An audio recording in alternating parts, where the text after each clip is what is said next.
Greetings and welcome.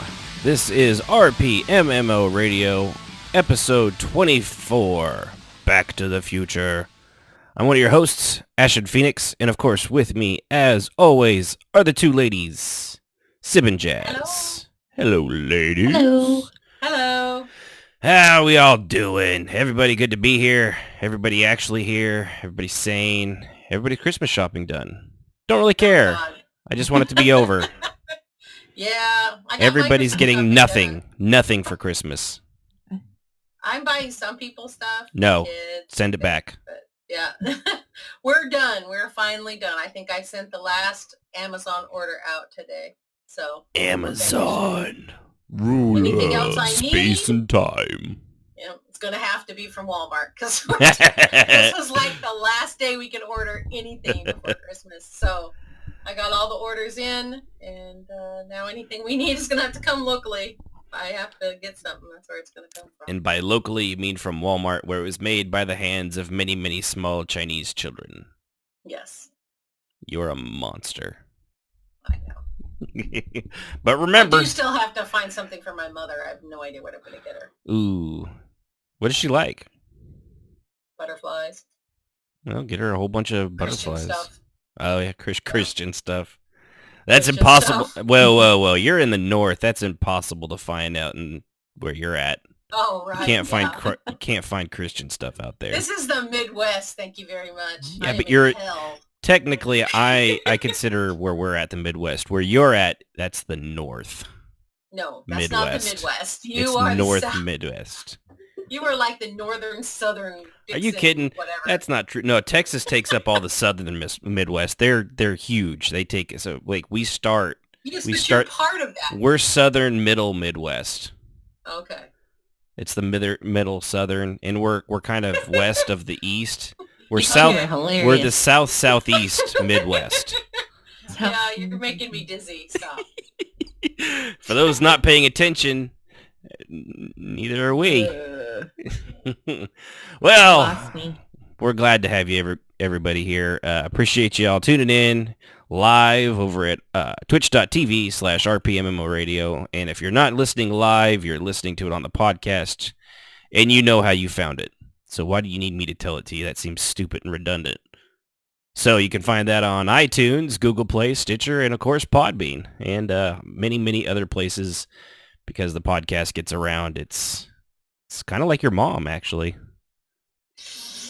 Boom! Not your mom, Jazz, just moms in general. Wait a minute. Whose mom are you talking about? Yeah, The listener's mom. Yeah, that's not my mom. No, you already did the Christian thing, so not unless she's from Utah. No. No Mormons out there. Well, No, okay. No. And of course, the Mormons don't really do that. Oh, how'd you know my ex-wife, Kaloko? Fun story, she actually did do that, so that's why it's ironic that your and my ex-wives are probably best friends. So, again, iTunes, Google Play, wait, it's not iTunes, Apple Podcast now. I really need to fix that in our thing, and Apple really needs to get their shit together. So, but this will be our last episode, actually, for the year, and it's part of what this whole episode will be about, too, is what we're going to be doing next year. Kind of go over what we've covered a little bit here and there over the course of a whole year of this podcast now, almost. We're about a month shy, so like most things, we're just going to round it up and call it a year. Call it good. Yeah. And kind of go over... What'd you say? I can't believe we made it a year. I can't believe we did either, especially considering, as I've said, 2/3 of this podcast thought, oh, this won't work. Mm-hmm. I know. When you first came to me and said that, I was like, Sure. What? Talk to people about roleplay that I can't see and are invisible as far as I know. Okay, sure, why not? If you say so, crazy man. Yeah, it's been a lot of fun. We've learned a lot. We've definitely, hopefully, improved our quality as we've gone. I know those first few episodes were so bad, and then it just kind of we had our ups and our downs from there on out. And we'll hit all that stuff, and we're actually going to look into maybe what might be coming out later this year or next year in Yeah. 2018. See what if there's any good RP MMOs on the horizon. Because I'll tell you what, looking back at this year, there wasn't jack squat. No, there wasn't. There was It really literally. bad. I looked through. I was like, okay, well, let's see. I had the thought. I'm like, yeah, well, this has been a really slow year for like brand new AAA developed, interesting MMOs. A lot of announcements for good ones in the future. None came out this year Nope. at all. It's just the A same lot ones. of them went into Couple development in 16 and won't be out till 18. So or 19 yeah, or 20. And so they just kind of skipped over this year completely. I think EQ Next would have been this year. Yes, Isn't that what they it were was. shooting for? Yes. Yeah. Well, They thanks. were shooting for now. Actually, Yeah. They were Thanks, shooting Daybreak for Games. release. You fucked that one over. Yes, Yeah, they you're did. good. Worthless piece of. Garbage. God, I'm still Oh, mad about how that. you guys really feel. Right. Oh, God, I'm still hot about that. Yeah. It's gonna take me a long time for I'm not. I gave them, $100 between you and me. $200 was lost. Yep, Jason and I both did 100. Oh, $300 Yeah. between us is Oh all my lost. gosh. Yeah, I forgot about Jay. Yeah. Yeah, and we both. I enjoyed the hell out of Landmark, and I feel like I got my money's worth in that sense. I It's did just- not. I was pissed because they were going and going and going and going and going, and then they started rolling the game backwards, and I knew. Mm-hmm. I was like, Yeah. uh-oh. Once I knew it the second they got rid of, I can't remember his name, Jorgensen, I think it was. Oh, The ponytail Devil. guy. Yeah, ponytail dev guy that was super excited. I think he actually loved the project more than like all of us would have combined. I mean, the dude He was lived fantastic. it. Yeah, and he was fantastic, and he was the driving force behind Yeah. the game. And he would do Twitch stuff and everything, and you were just in there with it. He had you excited, and it was fantastic. Oh yeah, he And did when his just videos, and left, a lot of times.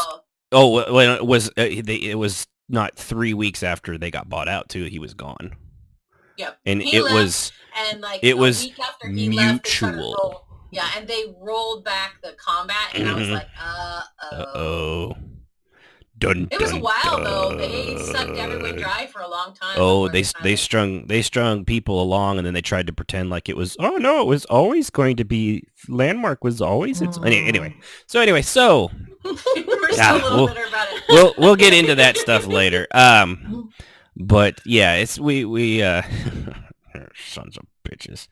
So anyway, what we'll be doing here in the future, we're going to go over that, some exciting new additions to the show, perhaps, which you'll have to wait till next year for. But we'll go ahead and announce and let everybody kind of know, and hopefully maybe get some feedback on what everybody might want to see for next year and things that we have ahead.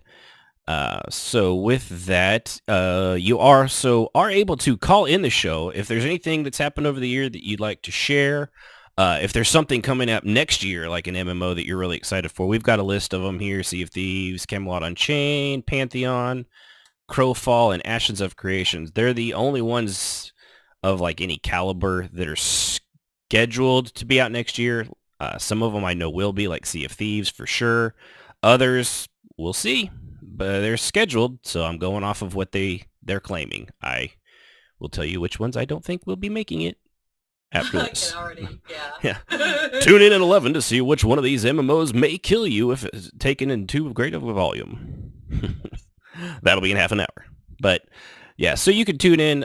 Just go to RPMMORadio.com/Discord.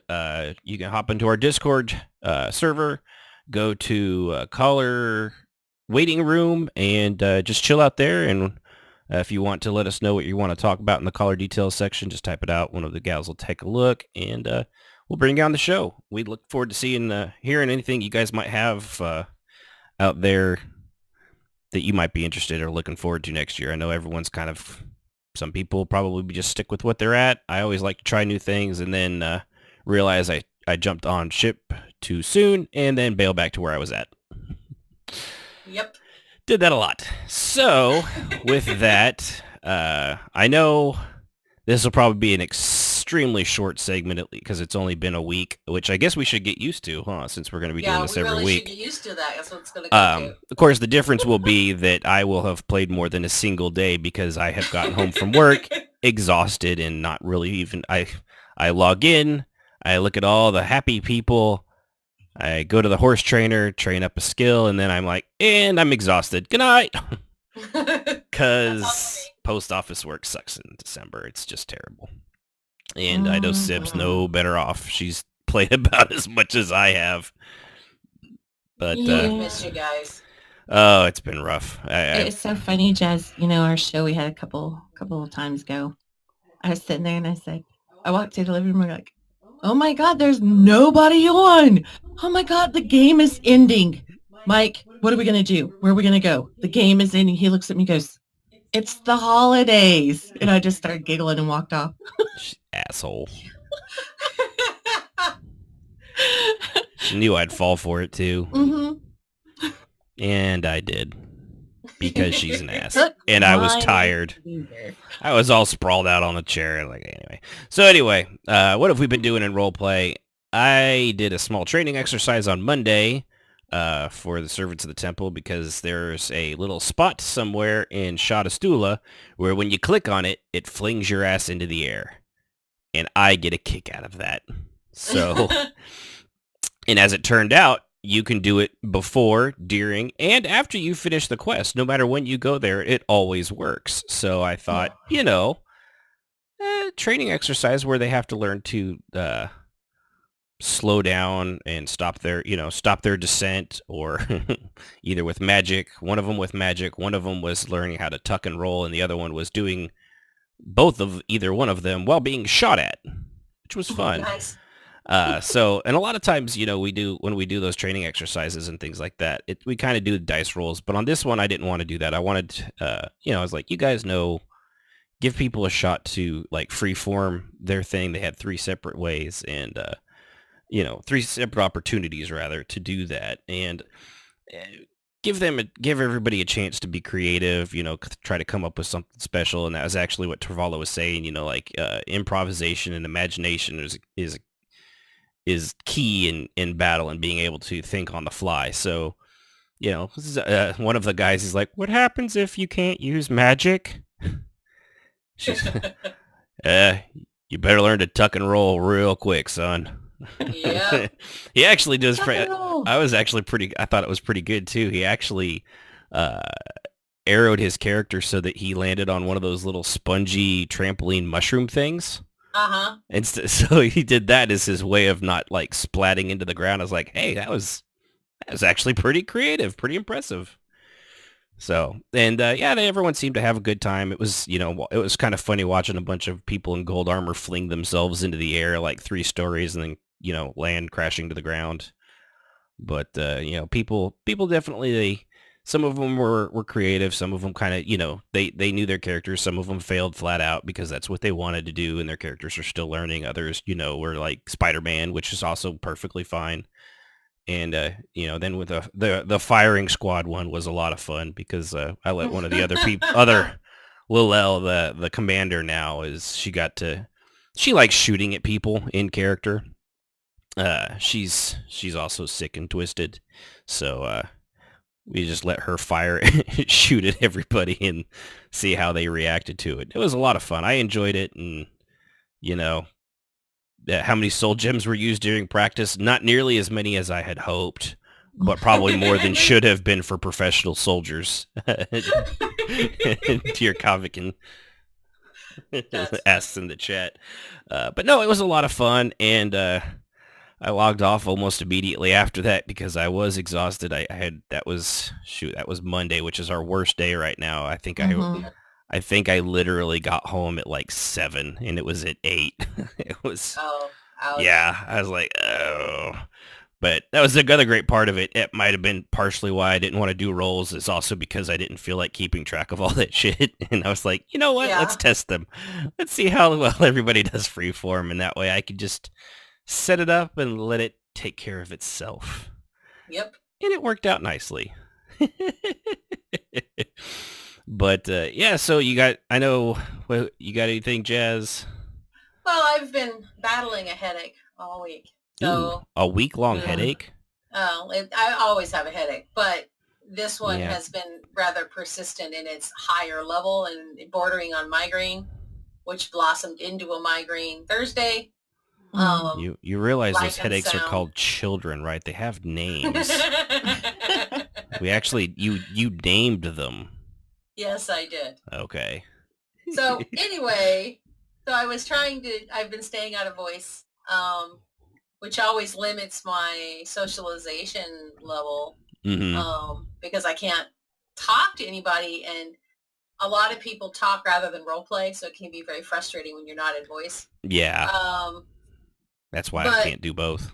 yeah, so I focused on some role play, and on Sia, I made sure that Sejoris and her got a date, which has been pending for quite some time.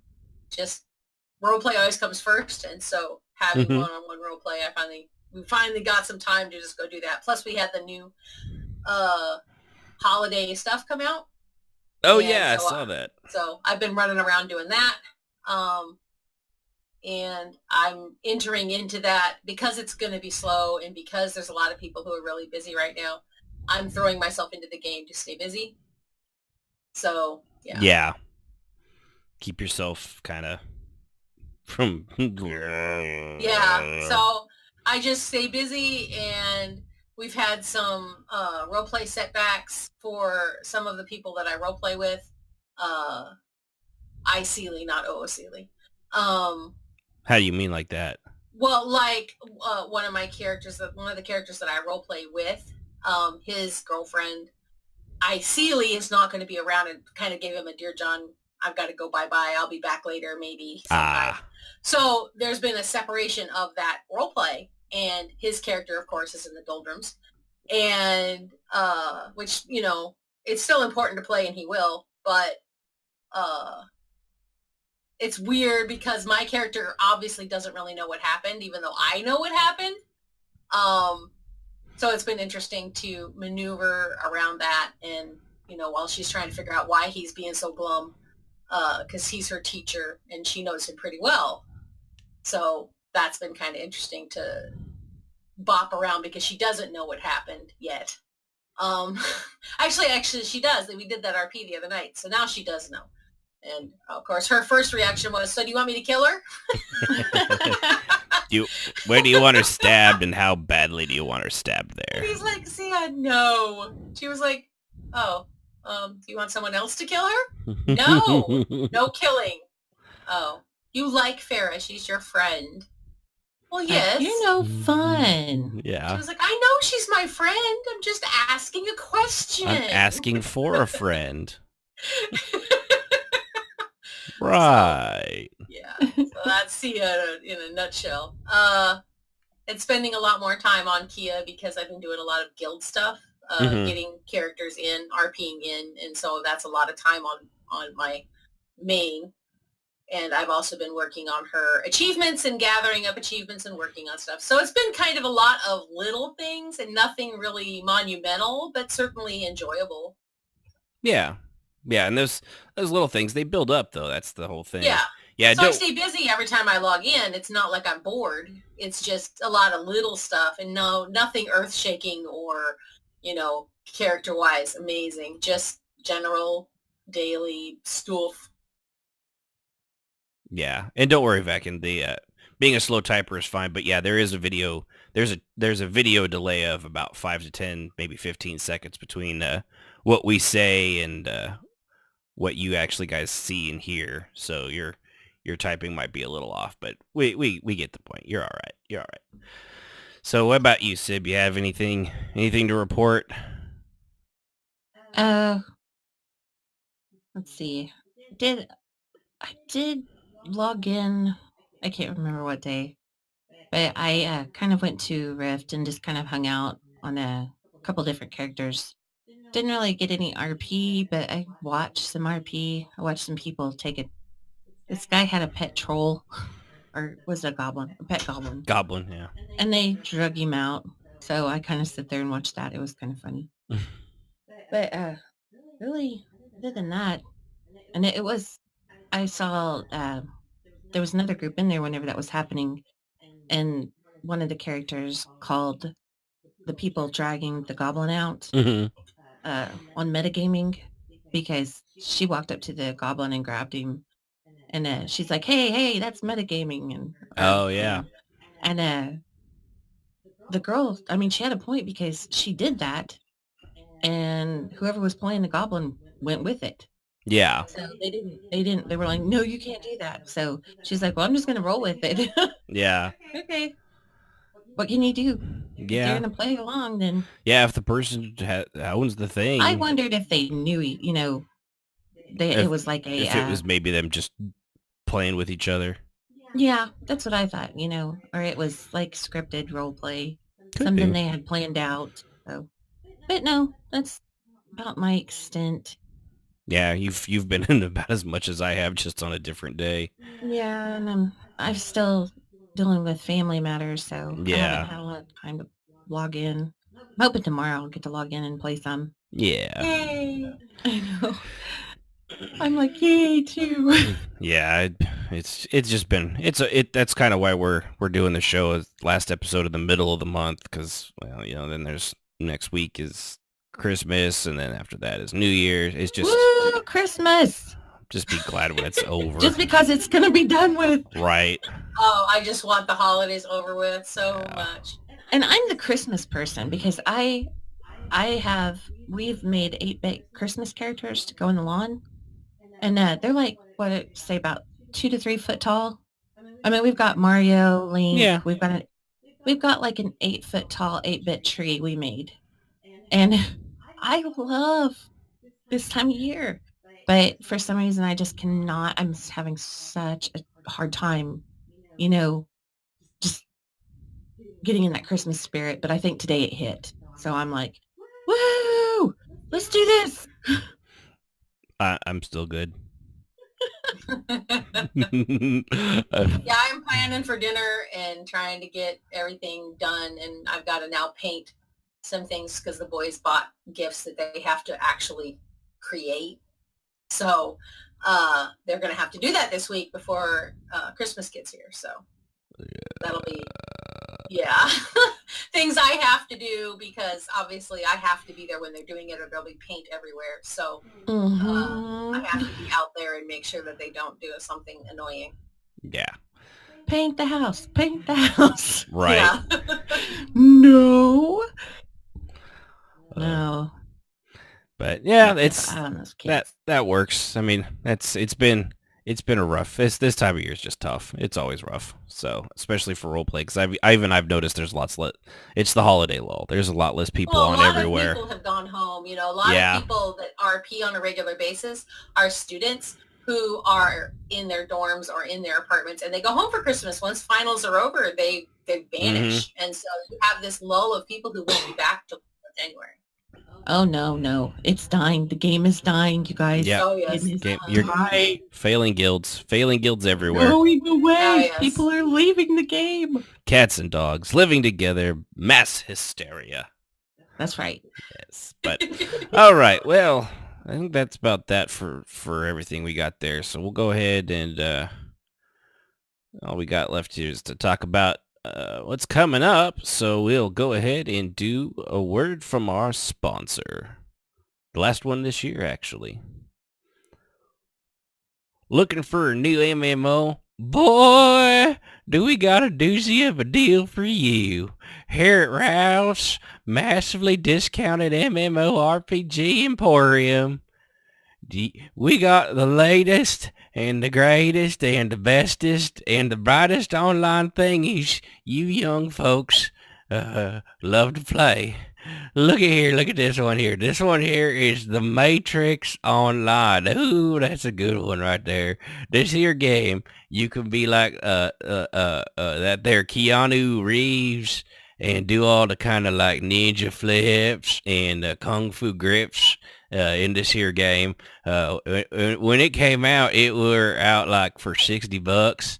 I'll give it to you for 25. You ain't gonna get that kind of deal there on the eBay. And here's look at this one here. Says here this is Star Wars Galaxies. It's brand new. Ain't never even been opened. You could be like that one that new kid with the big nose and the long black hair. He's got the cross lightsaber sword thing, and he fights that girl with from the sand planet with the funky little ponytail, three doodad hickey things in her back and she runs around in the sand with a volleyball following her around. There's a bargain at $42.50. Here's this one here. This one here is EverQuest Next. This one here it's the next one. Let's see. We got all kinds of bargain here in the bargain bin. We got your lineages, your City of Heroes, your P-Fantasy Stars Online. I guess that's one you try to get into women's drawers in that one. You got a Dragon Ball Online here with this one. That one there, I guess you castrate dragons, kind of like with the cows out back. This one here is Vanguard. It's a guard simulator with vans in it. And anyway, we got a lot of these here things. They're $5 a pop. You can get them for your grandkids. Your grandkids will love this. So y'all come on down to Raf's massively discounted MMORPG Emporium, 'cause if Raf ain't got it, it ain't worth gonna getting. Yeah. Well, yeah, I'm pretty sure those are not the greatest I'll tell you, deals. You do that voice right there. That voice that you just that was awesome. I love that. I freaking love that guy. I love it. You do that one so well.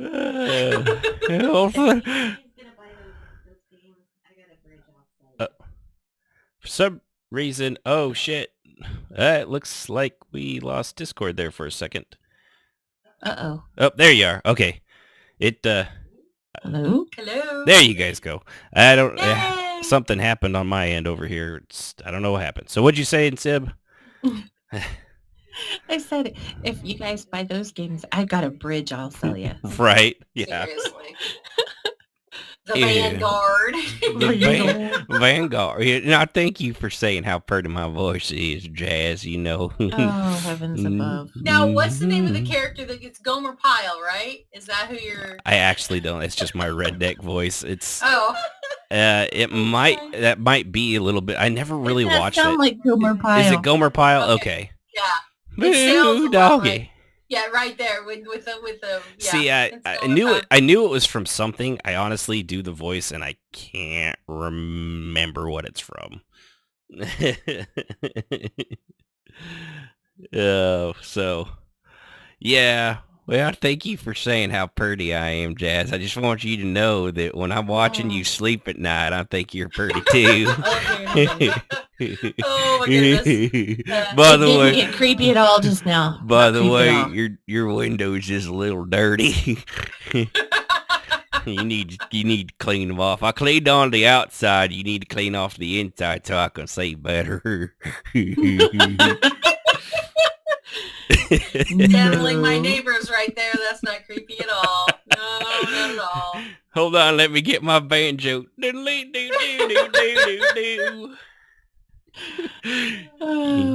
got real. You know, I'm like one generation from hillbilly, so it's particularly funny for me.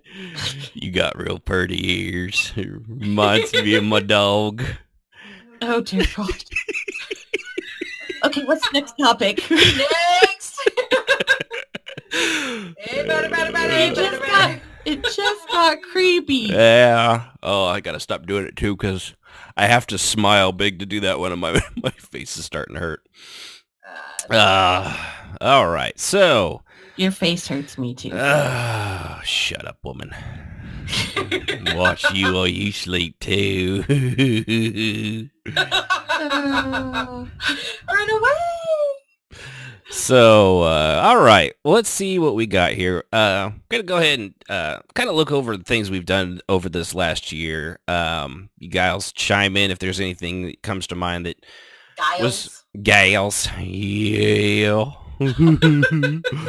I stuck with him the rest of my night in my head. That's the worst thing is some of those guys. There's more personality to them. It's not all me. What? Good to know. What? Yeah. What? So yeah, we've gone over quite a bit actually. From the first few episodes, where we kind of went into the basics of role play, like the how to brackets, keeping in character and out of character separate, which is always going to be an ongoing struggle and something that we always will hit on, because I know in one guild we've recently had a problem where that came up, and they're no longer around, so of their own volition. But and combat events, character creation and development, how to make your characters not boring. I mean, Jazz would know. I mean, all her characters are boring, so totally. we just follow what Jazz does and then do the opposite. Yeah. Yeah, gooder. He's horrible. Gooder. Yes. Get gooder. Get as Valken said, better. You mean gooder? I did mean gooder. He knew what I meant. Netted. But yeah, it's actually been quite a long. It's 23 episodes before this one. Some better than others, definitely. But yeah, we've actually covered quite a lot of topics in a relatively short period of time, I think. And episodes have gotten longer as we've gone on, and we wouldn't be here if it wasn't actually for all of you guys, because if it was just the three of us talking to ourselves, well, we already do that anyway in guild chat. So we just decided to basically take that, give it a little structure, and throw it out there and see what stuck. And apparently, you guys stuck.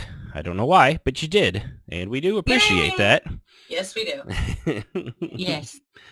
Because it's not really a podcast.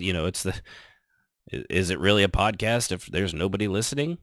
No, it isn't. It's just data on the internet, and It doesn't go anywhere. So yeah, has been a particular topic either the two you really kind of really hit home, or was really more enjoyable, or one of your favorites? I really enjoyed talking about our characters, so that was always a lot of fun. Yeah, I like that first episode when we first took calls and we literally got to only one of each of our characters. I know. We need to do that again. Yeah, that was a lot of fun. Yeah, and if only we could get people to call in again. But I also know it's December. I know we don't have near as many people watching live as we usually do. The game's ending. Yeah, failing ending. Podcast, dead podcast. That's what's happening. Yep. Yeah, I know numbers are down all over the place. Yeah, I am struggling with your name. It's Yvonne. Yeah, dear Vakan. But yes, I do actually know that she's somebody from Servants of the Tribunal, so I am aware from the chat. That one was a lot of fun, and I know that one was what I think in all three of our minds, that one episode is the one that kind of flipped in all of us, like, there's might actually be more here than we originally thought. Yeah. Yeah, I think that was really when we realized that we could talk about this stuff all the time. We hit something that was good. But yeah, it's that was definitely, I think, a turning point episode, because I know that was when Jazz is like, maybe we should start doing this weekly, and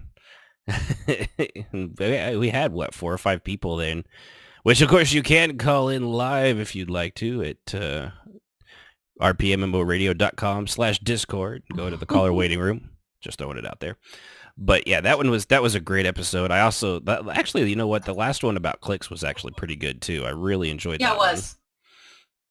Because there is such a big difference between what people consider a clique and what's just actually a group of friends. Mm-hmm. Yeah. So I have to say my favorite would be I really liked the event, the 3 series of event. Yeah. Over I doggone it. I know it was combat. Combat, tavern. Wasn't tavern one of them? I think so. Yeah, and running events and things like that. But no, that was my favorite because it kind of I don't know. It was a lot. Like I enjoyed that, that stuff, the event stuff. I love putting them together. I just don't have time to right now to put them Yeah, together. yeah, I understand that. But yeah, that was a real that series was a lot of fun. It's one of those things we're hoping in the future. Well, I'll get that here in a second. But it's really been quite enjoyable. We've had a lot of fun doing that. And next year, I think one of our biggest changes is going to be that it will no longer be the three of us. Yes. What? I know. Yes. I'm getting rid of I'm getting rid of the baggage finally. It's just going to be the Ash and Phoenix show. There's going to. Oh wait, no, because I can't talk about myself for 2 hours straight. It would drive me crazy. Yeah, he could. He could. Don't let him lie to you. He totally could. It wouldn't be interesting. It'd end up being me talking to myself in multiple different voices, and unfortunately, after a while, he would do it. They would start taking. It'd be like that. What was that split with the with the young Professor X in it, where he had all those different personalities? That's what the whole show would turn into. Yep, it would. You'd catch me wearing a Shaw on the next show and like just taking it off, and it's a new person. But I just wear it for warmth, and it makes me feel pretty. So, but no, we're actually going to bring on two people that you've heard before. Strafe, who is actually back in episode 10, chimed in for us.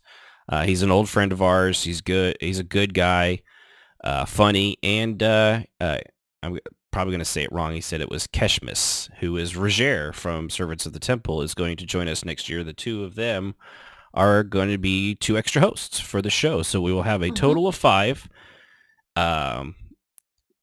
And that way, if something happens where Sib or Jazz or one of those two can't make it, we'll still, we should be able to always keep a show of 3 people no matter what. Yeah. And be at full strength at 5. So Yes. that should be a lot of fun. One of the things I've always wanted to do, and I know the girls will back me up on this, is I want us to be entertaining. I listen to a lot of podcasts, and some of them are so boring.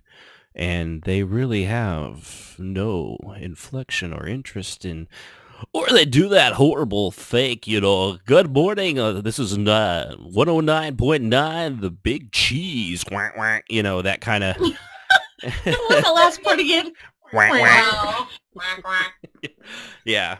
109.9, the big cheese, where we give you traffic and weather on the 5s, the 6s, and the 7s, and also go to our cable news guy. Cable news guy, how's it going? It's news. All right, thanks, cable news guy. That's. I was gonna say we got a special guest host in the studio tonight. That's right. The Half-Like Duck. Ring, ring. Affleck, Ben Affleck. Won't be Batman much longer, thank God. Anyway, he's a better Bruce Wayne than he is a Batman. Why did you say that name? Where was that? Oh yeah, Kishmish and Strafe. But anyway, they're both different ages too, and one of the things I've had, don't get me wrong, I love that the 3 of us together. Where obviously I'm married to one and been friends with the other for 12 years.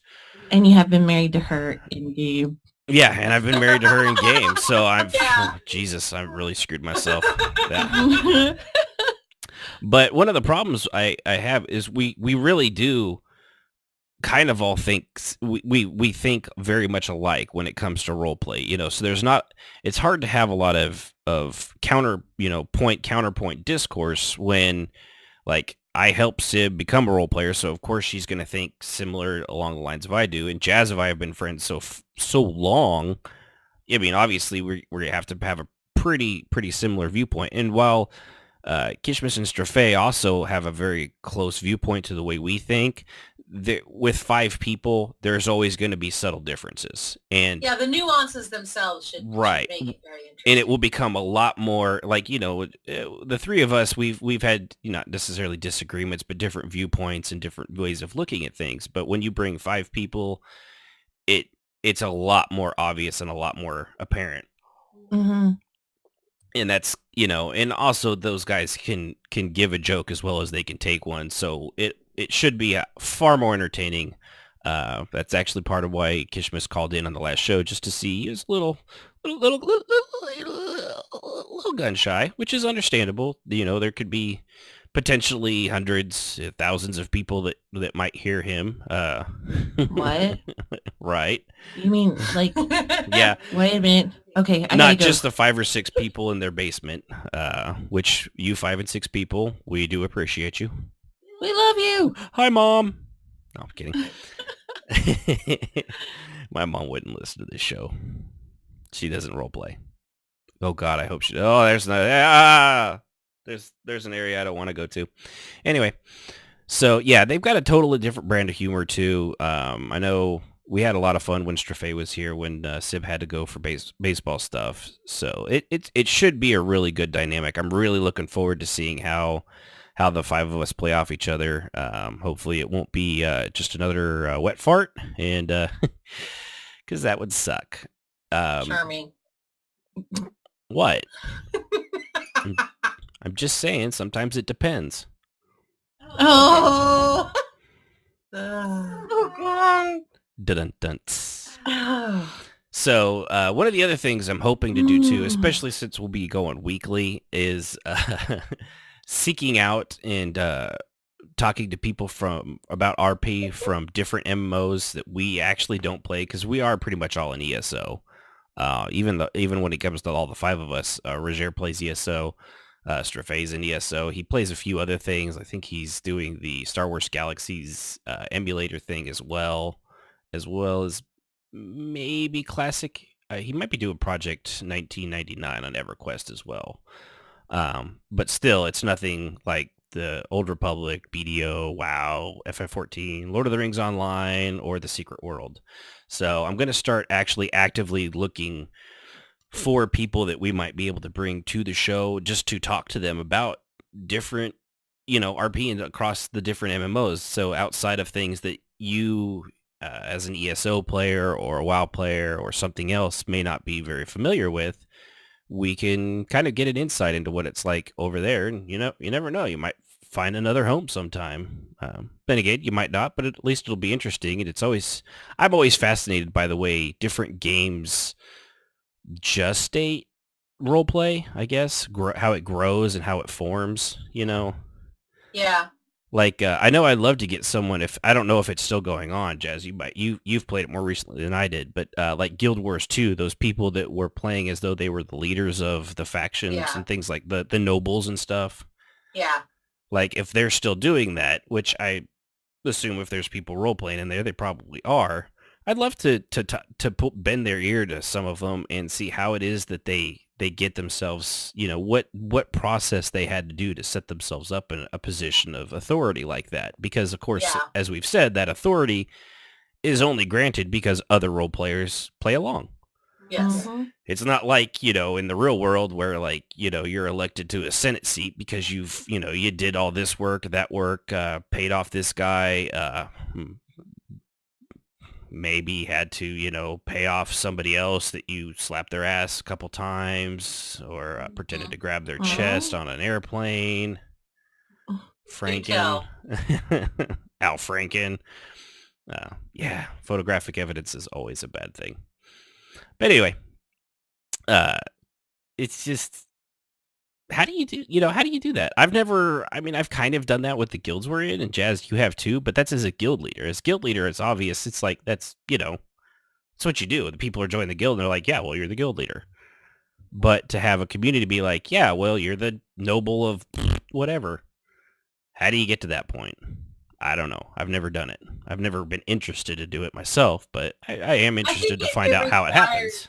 I would say it requires a lot of time and a lot of commitment, and it requires you to have, in my opinion, a set group of people from the get-go that you know and you have incorporated into the idea. Yeah. Yeah, because like your guild and stuff like that. Yeah. Yeah, and that makes sense, but it'd be interesting to actually talk to somebody and be like, Yeah. if they would be willing to be, obviously you're not going to, it's going to going to have to be a little self-aggrandizing because you're going to have to just be honest with how you got there, and it might sound a little conceited, but I mean, you put in the work, you put in the effort, then there's nothing really conceited about it. You've done the legwork, so to speak. Exactly. But it'd be interesting to hear. I want to hear the different people from different games out there, and I think, I'm sure there's got to be some people out there that'd be willing to talk to us. Hopefully, Oh, I would hope so. Yeah. I hope so. And not everybody, and I understand that because there's certain people even that listen to this show that, we'd be like, hey, you want to call in? And I've asked them, and they're like, I don't like to talk. Not everybody apparently can do that, and it's kind of like it's public speaking basically over the internet. Because if I start thinking about people listening to me talk, I get super nervous and I start sweating, and then I'm and nobody's even here with me besides she Ashton, starts lifting her arms like, up, and it's like just this dripping sound comes from underneath them. Hey. What?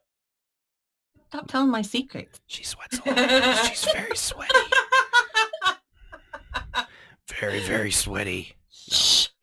But no, and I understand that. Not everybody wants to come on or be, and be interviewed like what Mikey's done over his. I'm sure he's probably been rejected a few times, not because like, no, I don't want to take an interview with Mikey. It's just like, I'm not comfortable with that. And I don't, there's not everybody likes that kind of stuff. Yeah. And then there's people like, Jazz, obviously. I mean, she's clearly an attention whore. I mean, obviously, look at her over there. She's been talk. That's all she does. I try to shut her up. I'm sorry, guys. I do the best I can. But yeah, no, that's and we're gonna have all 5 of us, so we're gonna come up with a couple little, maybe we could do little bits and little fun role play things, embarrassingly so on the air. It's just try to find things that would be entertaining and fun for both us and hopefully for you. And I think one of the things that I'd like to entertain with is some voice role play, since it is apparently a thing. Yeah, it's so weird to be, isn't it? Yeah. And I'm like, what? But my kids do it. And yeah, and I know I know there are people that do that stuff. So yeah, we might have, that's a good one. I hadn't even, honestly, I've not even considered that. That might be something we have to do. It could be fun. Yeah. Or, even doing something in the style of Whose Line Is It Anyway, or something like that with role play scenes would probably be hysterical with 5 people. Oh yeah. I think it would be fun. But and embarrassing, which is always fun, especially for those listening, because you just see them at home going, "Oh, I can't believe I listened to this. Why?" Well, I sit and I listen to my kids sometimes when they don't realize that I'm listening, because I'm fascinated by the fact that I role play, and I've never taught my kids to role play. They've never been in theater. They've never done the things that I've done, So to me, voice acting and doing all of that goes back to theater in my core roots with theater that I started off in. But they didn't have that, and they're actually better at it than I am. Yeah. So, it's got to be just growing up on the internet and talking to people, talking to complete strangers through voice chats their whole life now. We grew into that. Yes, we had to grow into that. That isn't something that...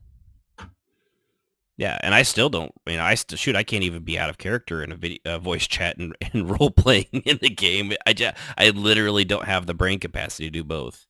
And I don't believe that, but I don't know. I'm not joking. I literally, I have enough concentration to do one or the other. I can sit there and joke and bullshit in voice, or I can role play. But well, that's true. I can't do both. I literally, whatever. If I'm doing both at the same time, one of them is suffering.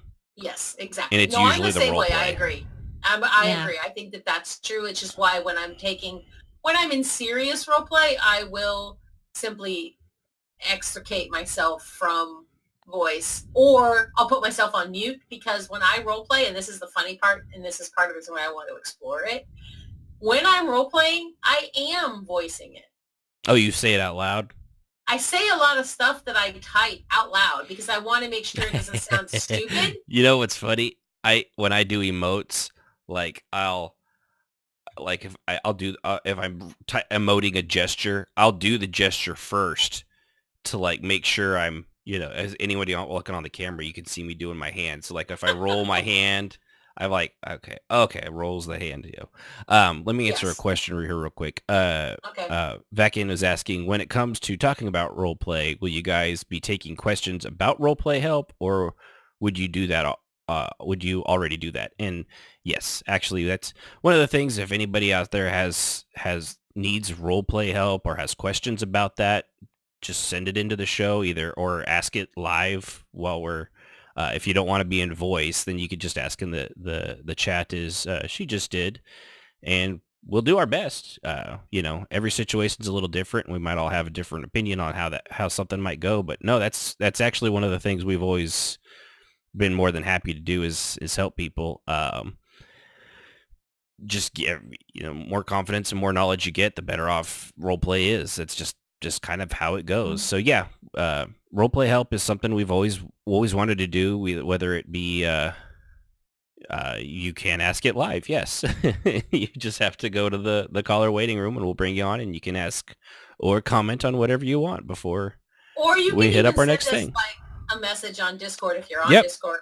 Yep. And so that you don't have to do it publicly. If you think it's embarrassing to ask the question, just send it to us and we'll answer it anonymously, and we'll talk about it on the show. Yep.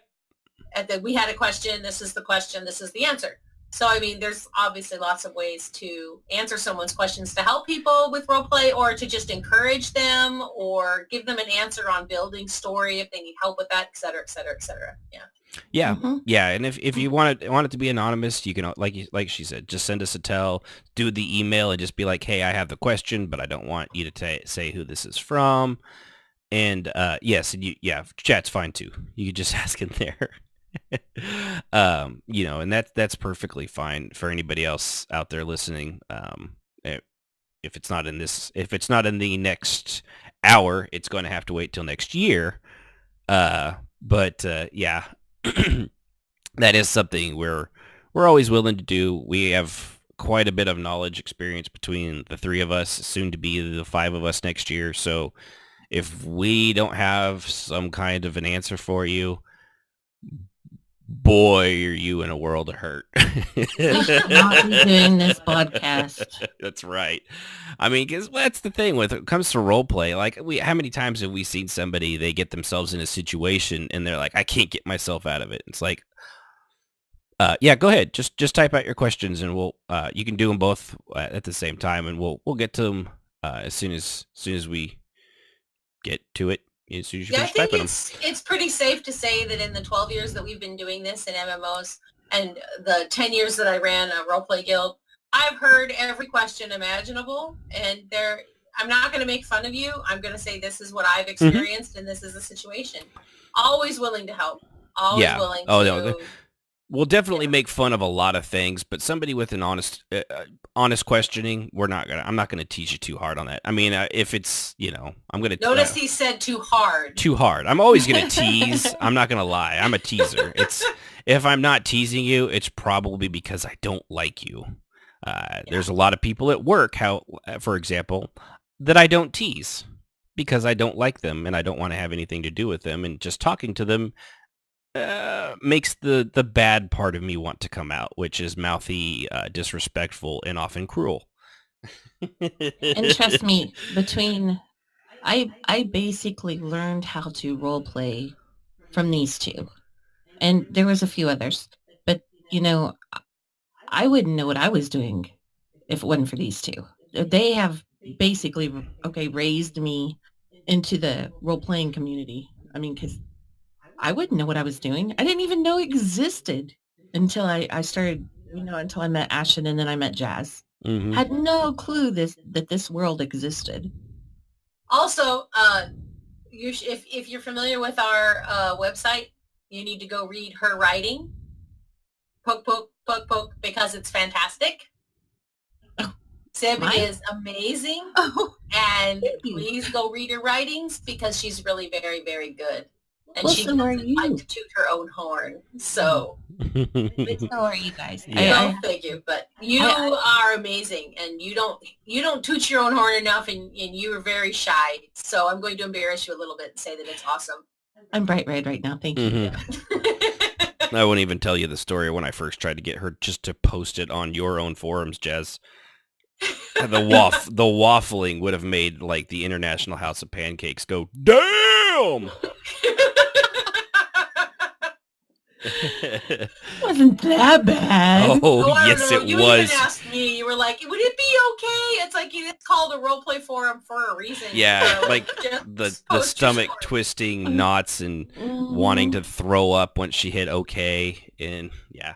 All right. So to Dear Vakin's questions, do you, I There you go. read good. How do you keep your character's personality straight? I believe those of Servants of the Tribunal who have met Avonmona, which is her character, have noticed that she is crazy everywhere with personality. And how do you help with keeping her personality straight? And what are the tips from you guys? So basically, your character's personality kind of jumps depending maybe on your mood or what kind of things that you've been doing, or anything you may have influences outside of there. And that is actually that's one thing that's actually really can be very difficult for a lot of people, keeping their character's personality similar and on a straight line of what you have imagined without getting your own personality kind of mixed up into there, I think is what she's saying. You want to take that one, Jazz? I know you're pretty good at that. Well, I have 23 characters in EQ, so for me, she just names them all with numbers after a while. She's like character 1, character 2. So many characters. But first of all, for me, the way I did it was I wrote all of my characters out. So I had profiles for every one of them. I rolled dice for every one of them so that they each had their own unique personality. And then I would keep that if I for a while when I first start playing a character, I will go and have the profile in front of me when I'm playing so that I don't get them confused. That is very easy to do when you're bebopping, or I used to two box, and this was always very funny. And what that means is that I had two different what's it called? Two accounts. Two accounts, and I would have them both up at the same time. And I would alt-tab between the two while I role-played. And so I had to keep them both separate. And every now and then, not as often as you might think, but every now and then I would cross-post, which meant I would be on a lambshin, but I would say something that Vaca would say. And everybody knew what I had done because those two characters were so different. Because a lamb would never talk like that, or Vaca would never, ever make that statement. So the best way to do it, in my opinion, when you're talking to people who want to have different characters, is to write it down and have it in front of you, just like a D&D sheet, even though it may not be a D&D sheet for you, but just similar. Keep it written down, have the basic personality in front of you. And for people that aren't good at it, to just keep your characters to a minimum or make sure that you play one character for quite a while before you start bebopping around to another one. Yeah, and she says one thing I guess what she does is she keeps going. I keep going between she's sweetheart and she's a sadistic and sick. So that's two pretty extremes. Another one way is to do it Jazz's way too, which does work very well. Another one is to, like, when you get your character and kind of how you want it, if there's something already in literature or TV or movies that's similar, and a character like very, very well, or you've really enjoyed in a TV show or book, kind of keep that character in mind as well. And then ask yourself, okay, well, if this situation happened to this character, what is that how they would react? Or, base it off of something that you very, very well, which is basically the same thing Jazz said, but maybe if you've not had time to flesh it out as fully as she has, that's a good quick, okay, so this personality type of, my one guy is kind of based off of Red Reddington from Blacklist. So it's very, very easy for me to be like, okay, well, how would a character that's like that react to this situation? And it makes it a lot easier especially when you're just getting to know your character and kind of flesh out the backstory and things like that. Yeah. But you're struggling struggling with keeping them balanced. Having those two diametrically opposed kind of characteristics, which is understandable because especially I know she plays a Dunmer, which they are psychologically not the most stable of people, like most dark elves are. They're fairly sadistic. It's one of those things. It really is, like you say, it's a balancing act, and probably if you're really, really having a hard time with it, one of the things you can do is also rely, as Jazz does, on dice. And like, if you're not sure if it's a decision that could go either way, maybe roll a 20-sided dice, and the higher, lower reaction might be, high number might be, an extreme reaction. Lower number might be kind of, yeah. Or just get a dice. I mean, Yeah. even if you just have a regular die and not a role-playing die, it still works. 1 through 3 is this, 4 through 6 is this. Just kind of make it up in your head what it's going to be, and then you roll dice. And whatever the dice land on, you live on. Or like my husband says, what he does is he flips a coin. And if when he flips the coin and it makes the decision for him, he doesn't want to do it, then he wanted to do the other way. That he already knew the answer anyway. Right. So either way, he figures it out. So that's, my husband didn't roll dice, but he would flip coin. Yeah. So that he could make it up his mind. Yeah. And and I understand, you want that's actually kind of what Tarvala, my ordinator, is. She actually is a super sweet, super nice character. But what changes her for her is putting on that armor, and that makes her, it changes her. That's her Batman, basically. She flips that switch from being who she is into being a soldier. Just like you see in the real military. There's people. So our modern day soldiers, they have to do terrible and horrific things in the line of duty, and they have to make sacrifices, make very hard calls. And then they come back for shore leave with their family, and then they get out of that, and they have to kind of meld back into that. With this, it's just a little bit more of an extreme on the fly thing. And of course, we don't have to deal with the horrible PTSD after effects they do, unless of course we want to, because it's role play. They don't really have a choice. Well, it's also, I didn't understand the question initially. I think I'm understanding it now.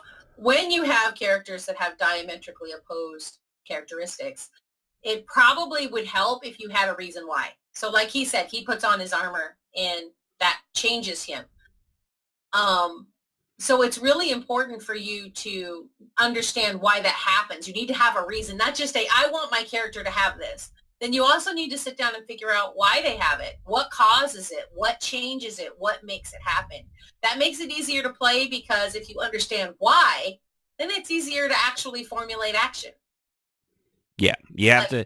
There has to be, like she says her character sees some shit, which is good, but make sure you know what she see. It really actually is like what she has seen, what she's been through. That's how I came up with Tarvala. I knew why she was the way she was because of what the specifics of what she went through. I may not have had every single detail down, but the being bullied, being what was the mommy dearest by her own mother and carried by her own mother, that kind of stuff psychologically really affected her. And that's why she can have that really dark, and she can really get down and dirty when she has to, but she doesn't want to be that person. But that's what she is when she's in the armor, and her duty requires her to be. So and a lot of that too might be situational. Like, your character might be super sweet, super kind for the most part, for the majority, 95% of the time. But if something happens around them,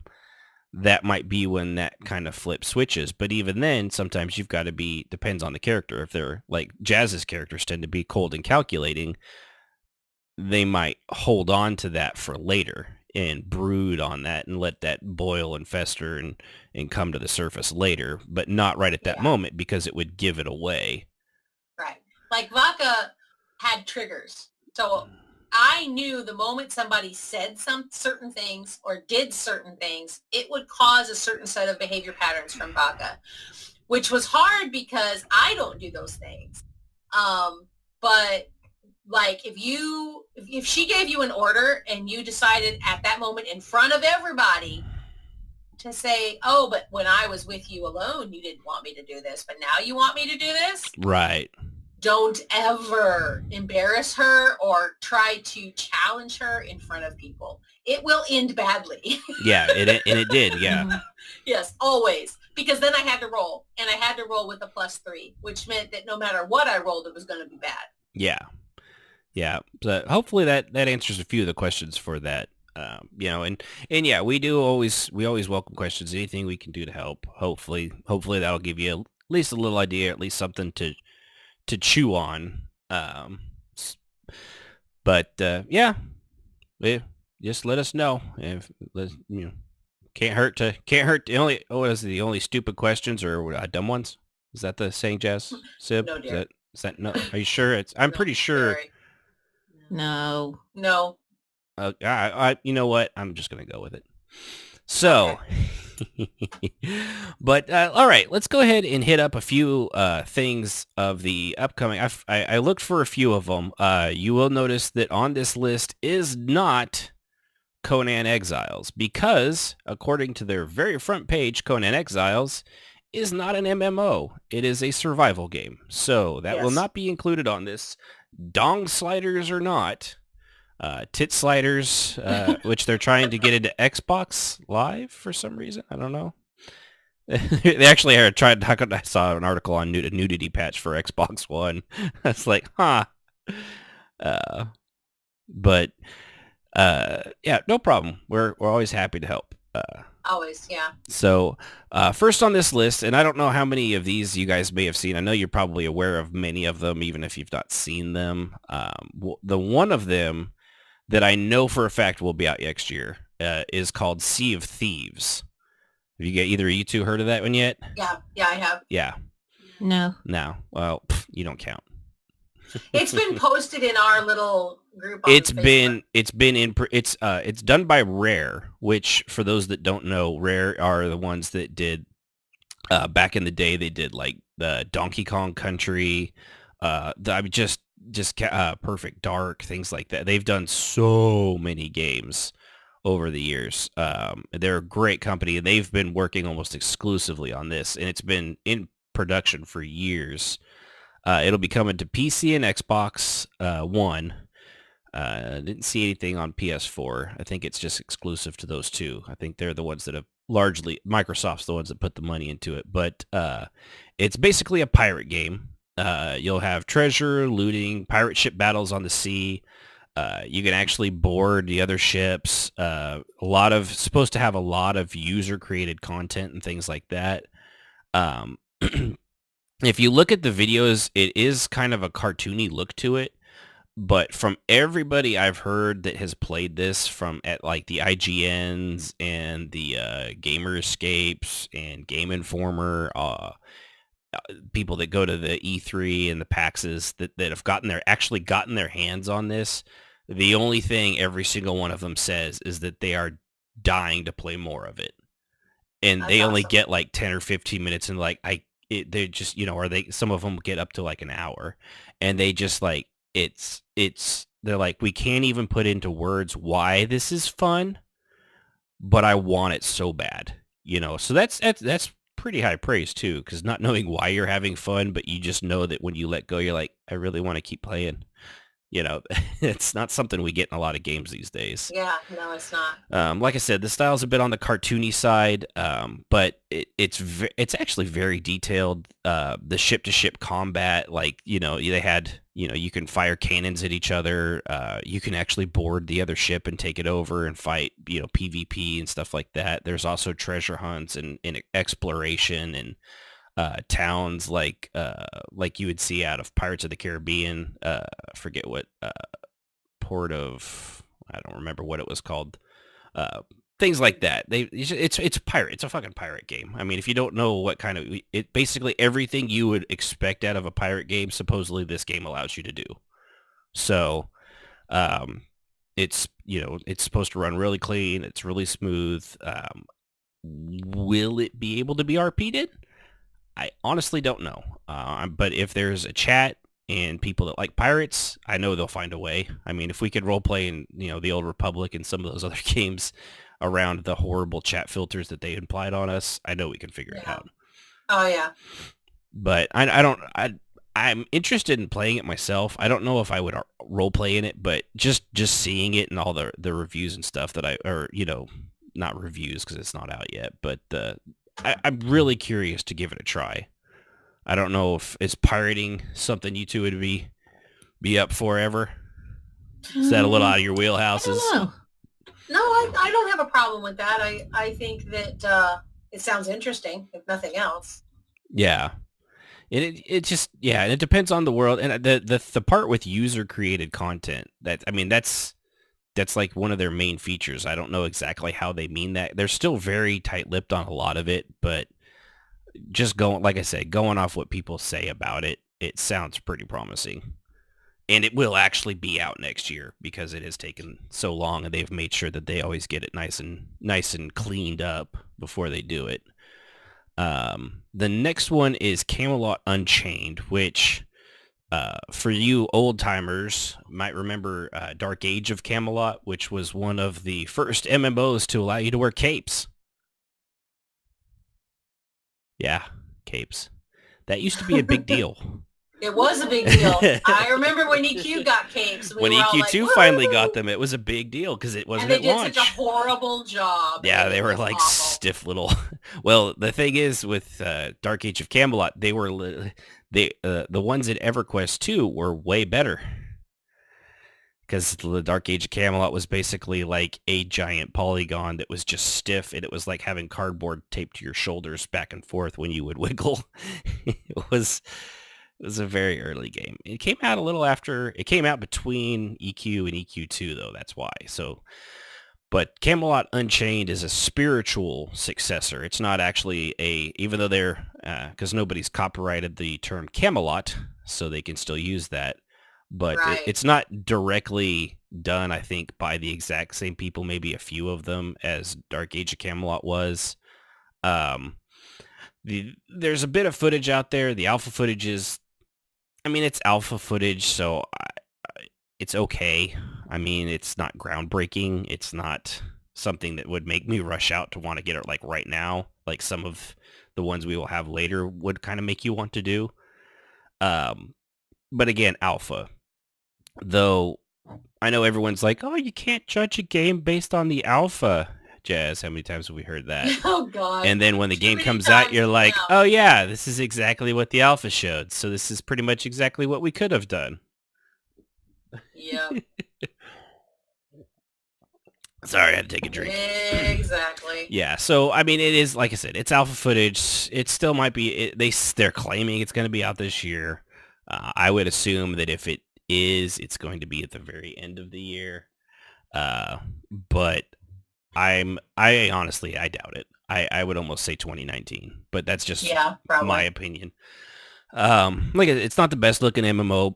It does have the RVR, which is Realm versus Realm, which was Dark Age Camelot was one of the first ones to really do that. It had the three separate realms of massive PvP content.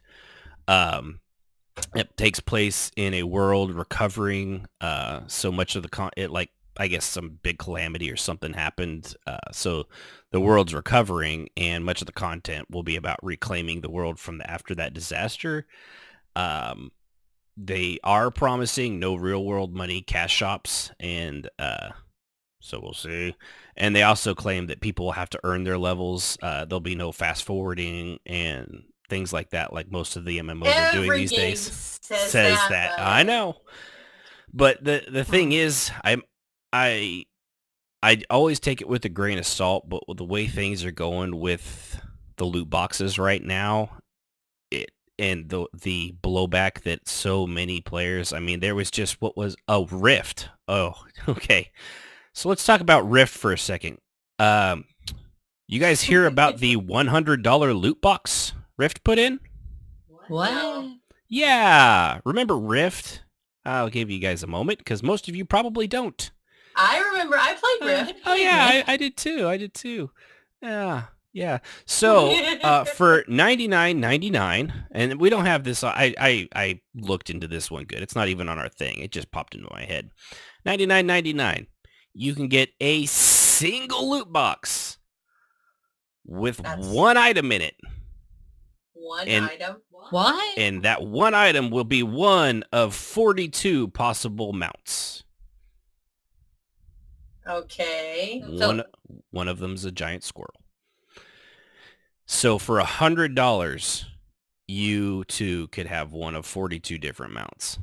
See, I just consider Wow. that gambling, and I don't know why they allow that, because you're going to spend so much of your money, but they all do it. They all do the buy this crate and maybe get this. Yeah, it's and just like another I could get that. Like ESO has something like that, Yeah, they do.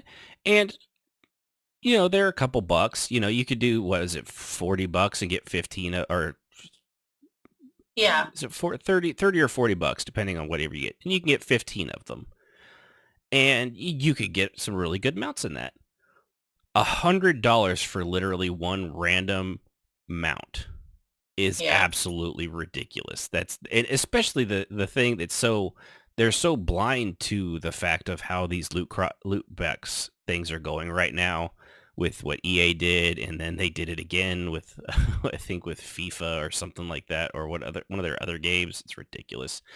But I mean, so that in the Rift community is livid, as they should be. I mean, that's just ridiculous. Talk about, and they're like, oh yeah, you have until the first of the year to do that, and they've still not pulled it down. They just completely blind to what their community wants and absolutely detests.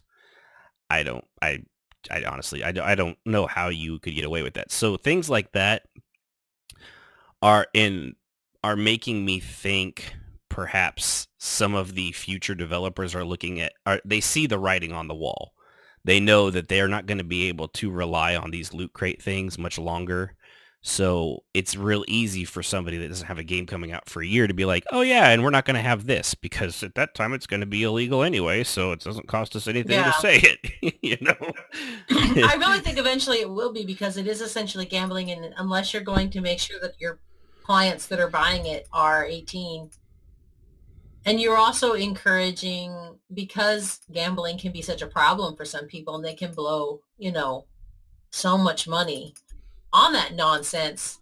So yeah, I don't foresee it being around. And I think they're just saying that because they want everybody to go, oh, look at us. But so far, every company that has said that they wouldn't did as soon as they opened. Yeah. So, Yeah, and like some of them, like CD Projekt Red, the guys that made Witcher 3, they're in the middle of they're creating one called Cyberpunk 2077, and they have been adamantly against this kind of stuff. Like CD Projekt Red, when they released The Witcher, they did have an expansion, like a season pass thing, but literally they also gave out 19 pieces of DLC for free.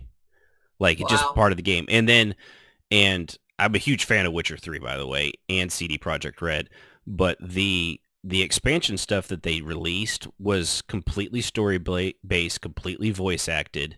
And it was basically too small. Both of those DLC content patches were basically small. There's fully released $60 games that had less content than these two things did individually, Each one had anywhere from like 10 to 25 hours worth of story in them separately.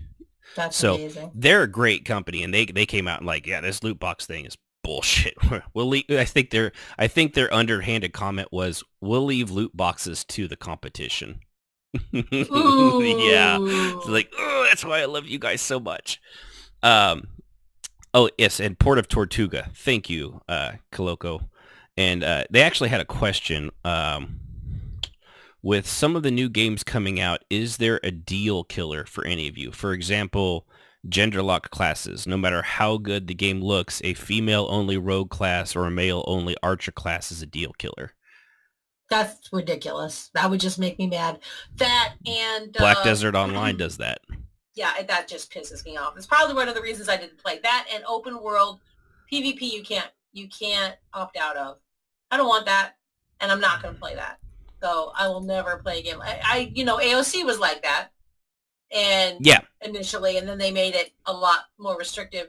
But we were on a PvP server, and I went there of my own free will, so I can't bitch at anybody. But I had my fill of that then, and they did it in a far more fair sense than most PvP games do, and I'm just done. So that's my deal killer is PvP. I just can't. Nope. What about you, Sib? Is there a deal breaker on trying out a new MMO? I mean, I know we have Jump from Final Fantasy 14 1.0 was pretty much what killed it for us. That was pretty bad. Yeah. I can't think of one. I mean, yeah, you gotta have Jump, no matter what. Yeah, Jump. Gotta have Jump. Yeah, Jump. Jump really has bad. got to be in the game. But really, no. I mean, I don't mind trying out everything, and I'd have to actually just start playing a game, and then if find out what they have in it, and then be like, okay, that's a deal breaker. Yeah, like I know the ganking in was it Aeon that we played, that was really that got old very, very quickly. Well, and that wasn't in the beginning levels. That was once you hit max level, and it was still got old quickly. I honestly can't think of anything that I would be like, nope, you got to have that in there, else I'm not going to play. Yeah. I'm willing to try it, give it a go, but as long as it piques your for me, I think more than anything, because I actually did enjoy BDO, and it was the gender locked classes was really annoying, but it wasn't a deal breaker for me. For me, it's just if your game kind of, it doesn't even have to completely look like shit, but if it plays like ass, I can't play it. That's probably the biggest deal breaker for me. If your game plays like, it just plays like butt, then you're probably never gonna get very far with me. Yeah. I mean, I played Wizards 101. Yeah. So. Did play Wizards, but that was a pretty cute game. It. Yeah, that was a good one. So I can't really say. I don't know. Yeah, I think that'd be it, as long as it takes a couple factors, but for me, it's no one thing. It's usually a multitude of things. Which, speaking of, Pantheon: Rise of the Fallen, game by Brad McQuaid. He's one of the original creators of EverQuest and also Vanguard, which is no longer active either. That game also played like ass. It was he tried to recreate EverQuest in Vanguard, and I think that's basically what he's doing with Pantheon: Rise of the Fallen, and it looks like it. And I mean I like his attitude on that. They claim the MMO genre has become too easy, and it's too handholdy, and it's claiming they're going to pick up where a lot of the older MMOs left off back in the, what I call the golden era of them. No looking for group, no quest markers or finders, no mini map, that kind of thing. And well, I like that in the idea of it. I don't know if I have time to put into a game like I did back in EverQuest and those older MMOs. I really don't have that type of time anymore. No. The kind of time that they're talking about having to invest in a game, that's mind-boggling. And I have to be able to log in and do some decent accomplishments. Feel like you did something. In a set amount of time that is not necessarily going to, it's So you have to have some kind of casual game function. You have to. And if you don't, I mean, what the hell? Yeah. And that's like I said, I like the idea of maybe it doesn't need to be so some of them are way too handholdy, and the like literally glowing things and markers of the sky and stuff like that. But a lot of times they do that because they don't describe things as well as they used to. Like the areas were very distinct back in the day, even though they were fairly low polygon. a lot of that stuff, it all looks so samey now. It's really hard to get around without those things, like, even in ESO, one zone pretty much looks like the same thing from one end to the other, short of a few buildings and structures and way things are put through there. But there's no like, oh, this looks totally, like just that something like in different areas of towns and things like that. Once you get out of the town, it's all pretty much very similar looking, and without those things, it's hard to say like, behind the waterfall over the western horizon, it all looks the same. Well, you also have to remember that back then the games were very small, and the world was small, and the worlds have gotten bigger and bigger. True, and there is bigger that too, yeah. As technology has improved, and that does make it a lot harder to know where the hell you are. Yeah. When you're trying to do a quest and it says over by the bridge of the hill next to the lady that's standing there, and you're like, okay, guys, need a little more specific than that. There's like a direction would be good too. Yeah, can you pick a direction for me, please? So yeah, I just don't have a lot of faith in him, and he's also the one he's not a fan of role players, so I expect absolutely no. I don't expect a lot out of that game when it comes to role play. I mean, I hope to be pleasantly wrong. The other problem for it with me is it really does look like it looks exactly like EverQuest and Vanguard. Like animation wise, graphically, the world itself looks okay. It looks pretty good. It still looks like a 5-year-old game to me, but the character animations are stiff, they're janky. It doesn't look like it's a modern game. He's kind of like, I guess McQuaid would be the George Lucas of MMO video games. Like, he's really good with the ideas of it, but he needs any and everybody else to execute it for him. Otherwise, you get the prequels.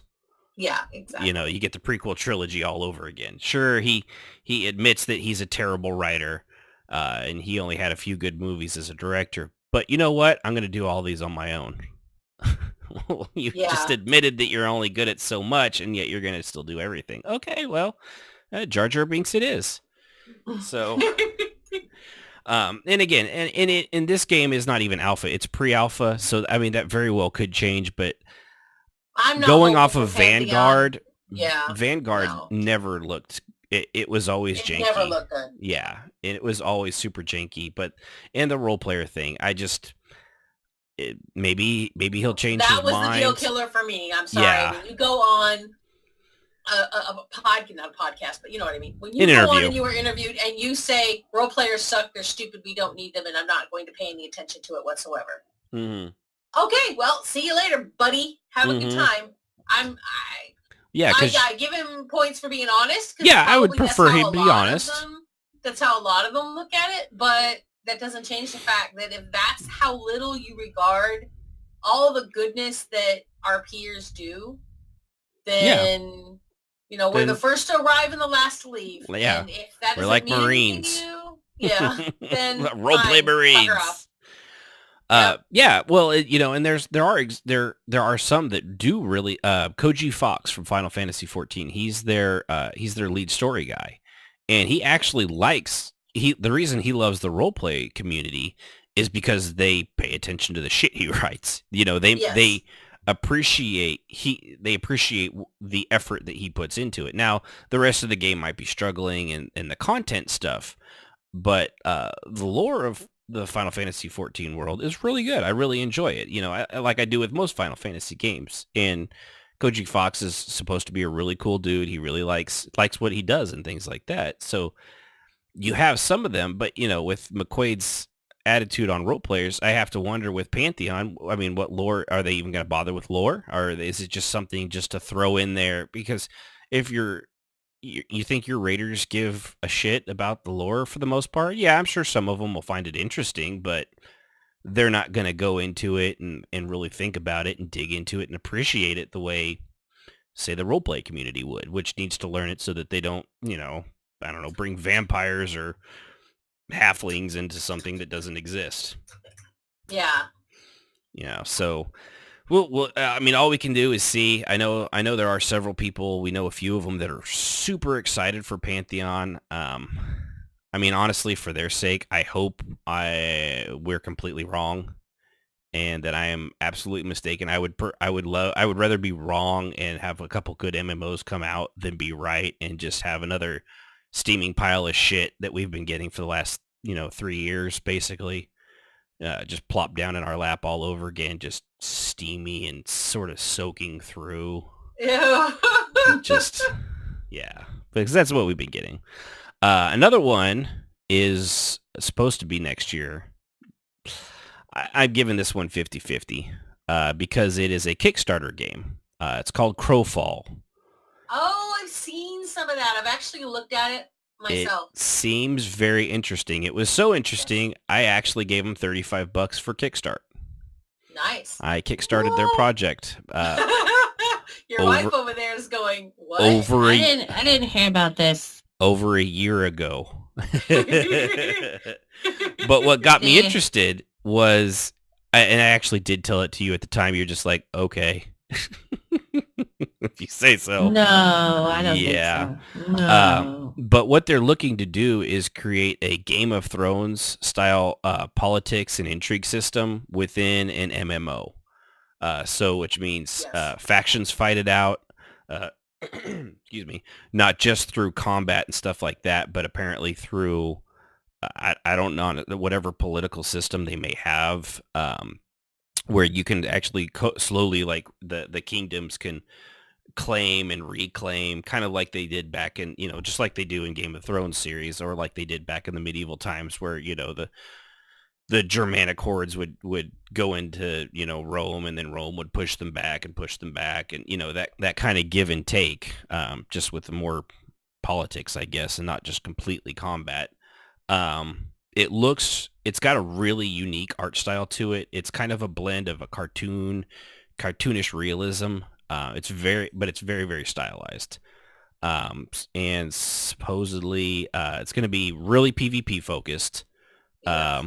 I know. I think that's why I stopped paying attention to it when it came out with that part. I was like, never mind. Yeah, and I was for $35, if I get, I get enough that if the game comes out, I'll get a copy of it, and which means I'll get a copy for cheaper than the $60 they'll probably charge you when it actually comes out. And if it helps get it made, the reason I did it was they're thinking outside the box. They're trying something that I think other people have claimed to try, and then it comes out and it's like, okay, this is literally nothing what you said it was. Yeah. But yeah, even though it is very PvP focused, it's focused. It's not all there will be. The other part that I thought was kind of neat, it's highly customizable, and it has the voxel destruction like EverQuest Next was going to use. Yeah. So like you can blow through the walls. You should be able to create, you be able to create like your buildings and your villages and things like that. And the style of combat is ESO like, or I guess you could also say Age of Conan, where you swing. It's not the World of Warcraft EverQuest 2 where you click on something and then you attack a single target. So when you swipe your sword, if you hit 3 things, you hit 3 things. So that I think that one's, it's definitely on my radar. It's something I was willing to throw $35 at it a year ago and possibly lose it because I figured I've already thrown $100 at a full-fledged game in EverQuest Next and got nothing out of that. Yeah. So it's $35 if, and I actually have more faith that these guys will do it because they are really, really committed. That's good. Yeah. So whether you'll be able to role play and stuff like that, I have a feeling it kind of looks like it would be right. It really seems, even with the PvP stuff aside, it seems like it would be right for like a role play kind of a thing, especially with a Game of Thrones style politics and intrigue and things like that. Yeah. But if people would be able to use both the role play and the game mechanics, like, so when they actually take over a town, that they do it as characters as well and not just, as a game mechanic. But of course, the opposite of that is true. If somebody wins over on you, you can't throw a hissy fit because they took your stuff. Yeah. You know, but that's just it. Then you would have that much more incentive to do it right back, you know. Yes. So it like I said, that one, it's intriguing. It could be really, really interesting if they actually follow through with what they're saying. And they're, unlike our next game, they're not claiming the moon, Yeah. you know. Sorry, I had to catch my breath there. There we go. The last one we have, this is a really short list. I looked through a lot of different lists and a lot of different videos for trying to find stuff that was supposed to come out next year. Very small list, and still, let's 1, 2, 3, 4, about 5 times bigger than the one this year would have been had we done this this for the beginning of last year. The last one is probably the most promising, and I think one not only we're really looking forward to, but I think a lot of people are. I know I've heard some of the podcasts that from like the LBR people that do Final Fantasy 14. I've heard a lot of people really excited for Ashes of Creation. Yes. Or as its unfortunate acronym is AOC, which is the same as Age of Conan, which is really, really confusing. It is, but I'm getting used to it because, AOC's dead. Yeah, so. basically. But it's still in my head, time-wise, that game's been what now? 6, 10 years. Is it getting close to 10 years? Is it now? Jeez. Yeah. But it feels like it was like 2 years ago. You know, to me, like I hear AOC, I'm like, oh yeah, I was playing that game a couple years ago. Yeah, no, it's been a lot longer than that. Yeah. But Ashes, that was like 2008, 2009, I think. Yeah. I'd have to go look it up, but I believe so, yeah. But so Ashes of Creation, honestly, it is probably the most hyped of all of these. I honestly, they're claiming next year. I really hope so, because we could use an MMO like this. I'm honestly okay with them taking a little longer if it means that we get a polished game and not a pile of shit. Right.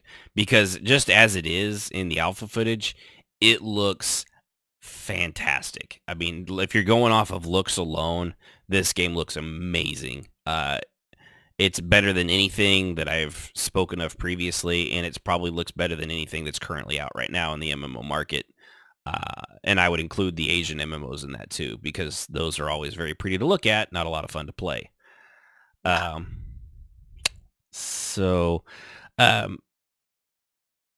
and the it's supposed to be equal parts PvE and PvP.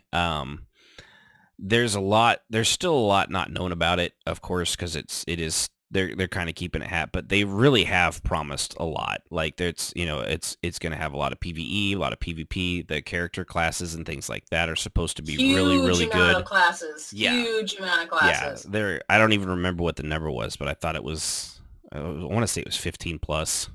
Yeah. Probably. Well, subclasses if you count subclasses. Right, which I do, yeah. So, and the system they have too, it seems like a similar system to what BDO has, which is nodes and stuff like that, which that was one of my favorite parts about Black Desert Online.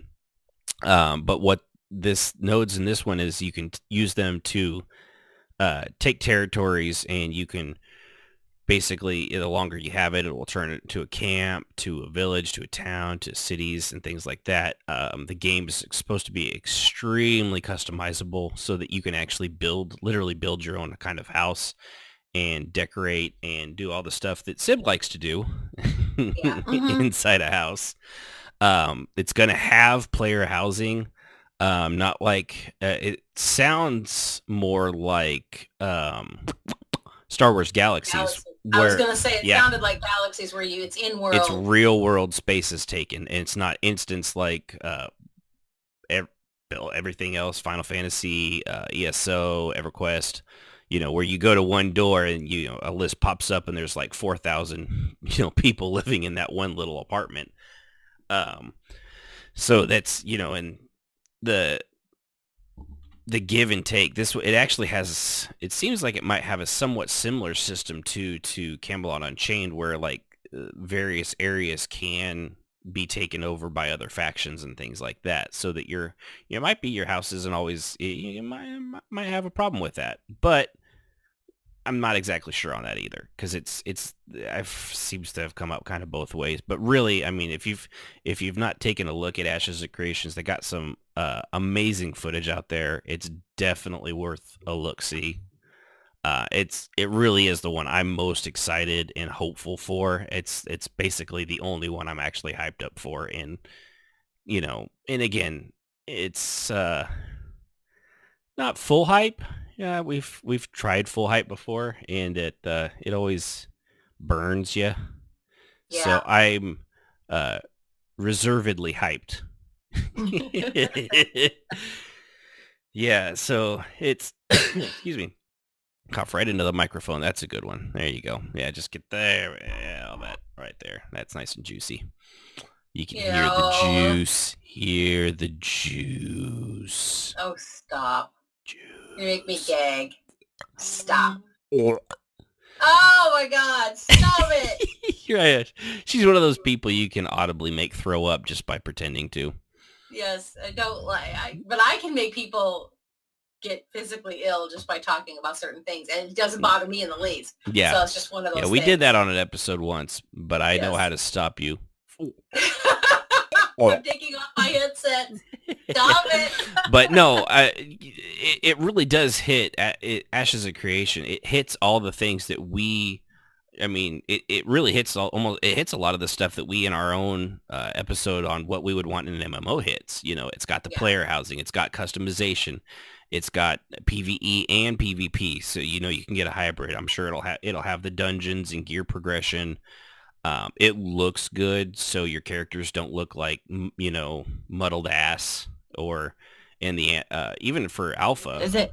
Does it have the boob sliders? I sure hope so.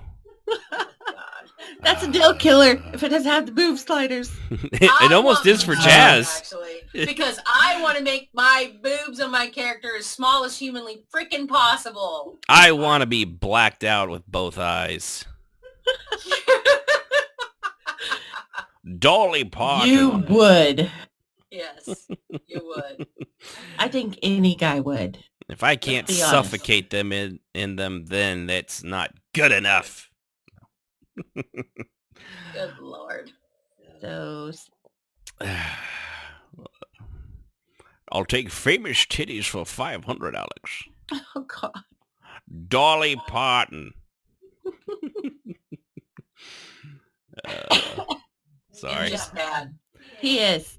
What? You should try living with him. Boobs? What? So anyway, but yeah, I know Jazz is big on boob sliders for the exact opposite reason I am. But I would assume I want to make my character have believable breasticles. It's ridiculous that somebody who is an assassin has boobs as big as her head. you got that in ESO. Yes, and I love that part of it. Thank you Yeah. very much. I don't know why the slider doesn't double up. That's all I'm saying. Oh, Oh, my Make that goodness. leather dirt its job. So, but it really does. It's got just if they could the character models they have out so far. Supposedly they're gonna have a lot of other races too, which we've not really seen anything. But I think basically the basic human kind of characters, they do look pretty good, and they for being still like alpha footage and things like that, they actually move very smoothly. And if they even, whereas some games, they move as good as a lot of games do these days, and that's an alpha where they're still kind of, tweaking and twerking and all that stuff. I don't know if that's... twerking? Yeah, twerking. That's the thing, right? That's what them young hit kids say right now. Here, over here. Do it. Twerk, twerk, twerk. Yeah, that's right. Mm-hmm. So Oh, heaven help us. yeah, that's the one I'm looking forward to. I really, really hope that they deliver what they promised. I know been burned so many times. It really is hard to balance on that razor blade of, oh, please don't disappoint me again. I've been hurt before. I've been hurt so many times. Be gentle. You say you're not like the others, but I've been hurt. I've been hurt so bad. Oh. I've been hurt so bad. I love you, EverQuest X, but you hurt me.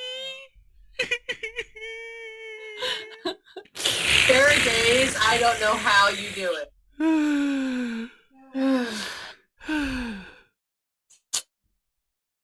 You're so I weird. need a moment. You know that, right? Need a moment.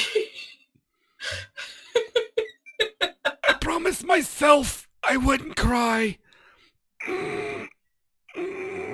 Trust me, he's like this all the time. I I really believe am. you. He asked where you can volunteer to go into work on Sundays right now, and so I volunteered. Well, he asked if he could go into work tomorrow, and then he asked, "Do I have to wear pants?" To my supervisor.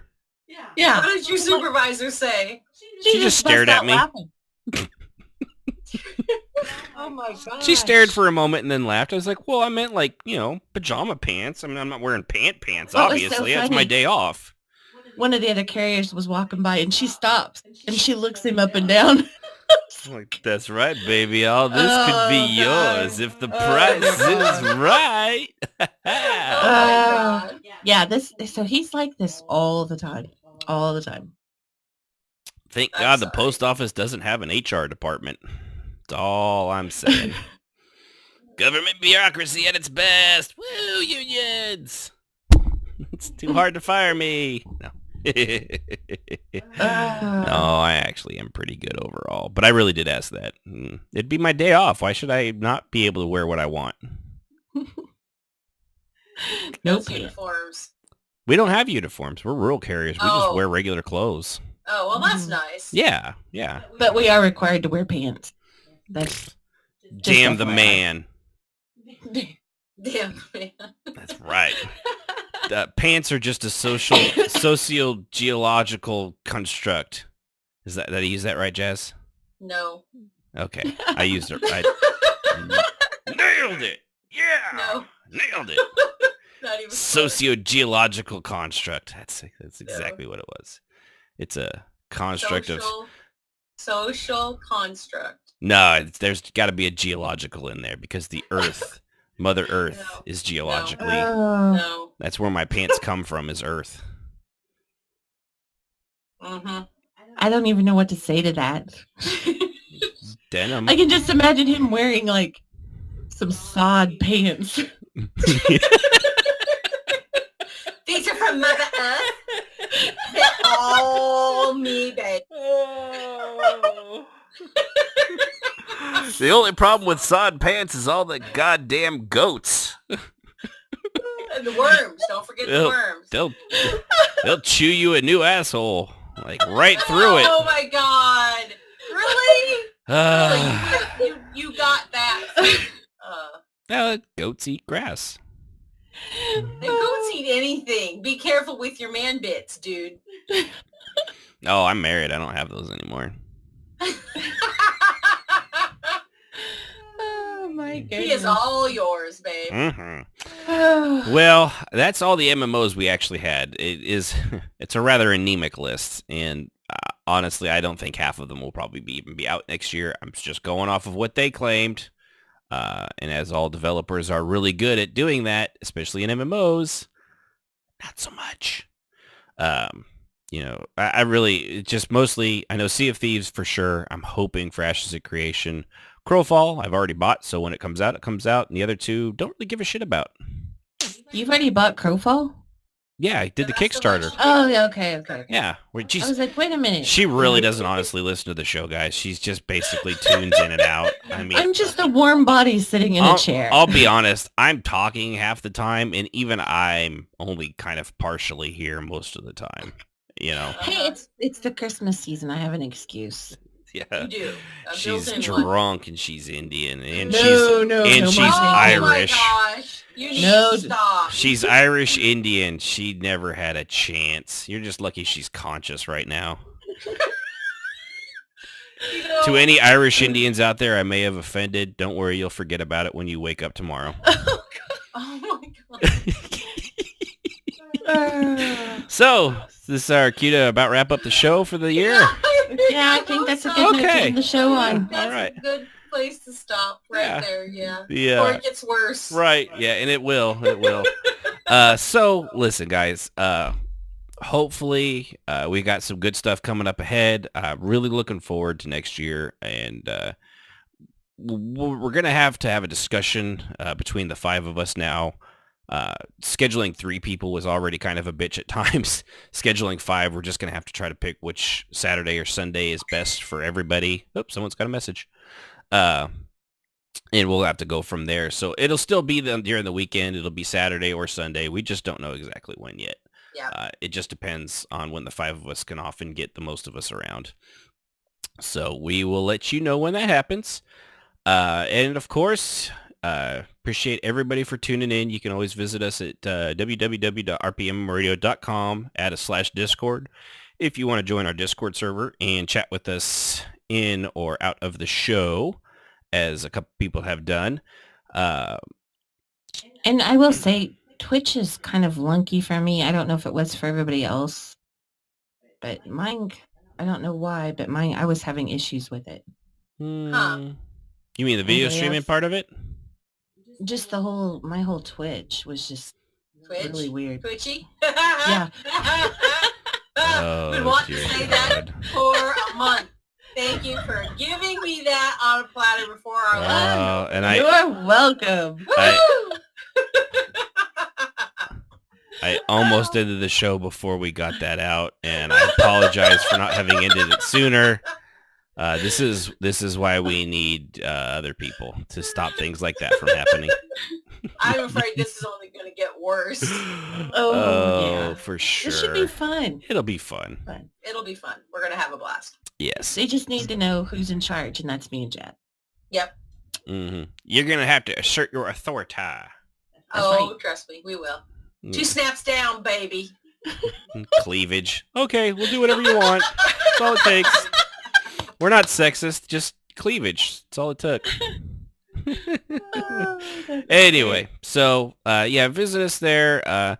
As Dear Vakin had tonight. If you guys have any questions like about your characters, conflicts, or curiosities, or things that you might need help, and you either you can ask us live on air, or you can ask us off air and we will get to it. Obviously, we'll have to write it down at this point because it's going to be almost a month before we come back. And trust me, it's probably going to drive me absolutely crazy because I really, really do do this every 2 weeks, and I'm really looking forward to doing it once a week once we come back. So we're always happy to take any questions, comments, concerns, anything you might want to hear us talk about. Just throw it at us. I mean, I've had actually several conversations with people over Discord. I may not be able to get to you right away because I do work during the day, but once I get there at night, I'll chat with you however long it might take. So and I'm not the only one that would talk to you too, Jazz and Sib, although I know Sib might take you a little longer because you're so busy all the time. But Yeah. we never gonna ignore anybody. We're always here for you. We really enjoy doing this. We really appreciate every single one of you. So RPMMORadio@gmail.com if you want to email us. There's Facebook.com/RPMMORadio, Twitter at RPMMORadio. And of course, twitch.tv/RPMMORadio. If you want to listen to us live on whatever day that might be, I absolutely have no idea from here on out. But we will be here, and we will return next year with brand new intros, brand new sounds, and brand new hosts. So tune in next time when we will strap a halfling to the top of a DeLorean and see what happens to those little fuckers when we hit 88 miles an hour. Yeah, that should be a lot of fun. Happy holidays, everyone. Yeah, Merry Christmas, Happy Kwanzaa, Mazel Tov. Stop talking. Happy New Year's. Everyone have a drink for me. Happy New Year. Whatever. Happy holidays, everybody. So, from Ash and Phoenix, Sib and Jazz here at RPMMORadio. Appreciate you guys. Tune in next year, and good night. The thoughts and opinions on RPMMORadio are just that and should not be taken as the gospel truth. Music, as always, is provided by Husky by the Geek. Visit him at youtube.com/HuskyByTheGeek to hear all his great video game rock covers and original music.